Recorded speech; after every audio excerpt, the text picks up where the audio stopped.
MSN football ടോക്സിലേക്ക് അവർക്കും സ്വാഗതം.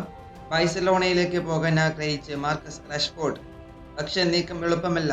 Manchester United താരം മാർക്കസ് റാഷ്ഫോർഡ് ബാഴ്സലോണയിൽ ചേരാൻ താല്പര്യമുണ്ടെന്നും ക്ലബിന്റെ വിംഗർമാരുടെ ചുരുക്കപ്പട്ടികയിൽ താരം ഇടം നേടിയിട്ടുണ്ടെന്നും റിപ്പോർട്ടുകൾ.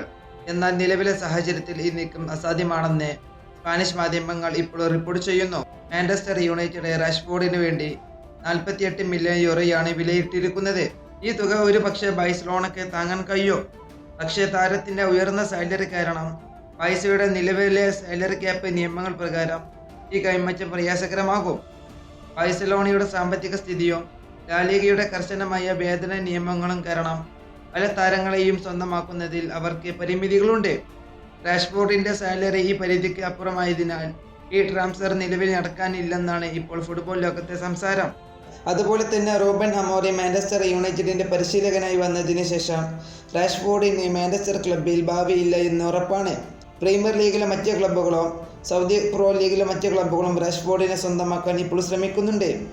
അതുപോലെ തന്നെ PSG താരത്തെ ലക്ഷ്യമിടുന്നുണ്ട് എന്ന് റിപ്പോർട്ടുകൾ വരുന്നു.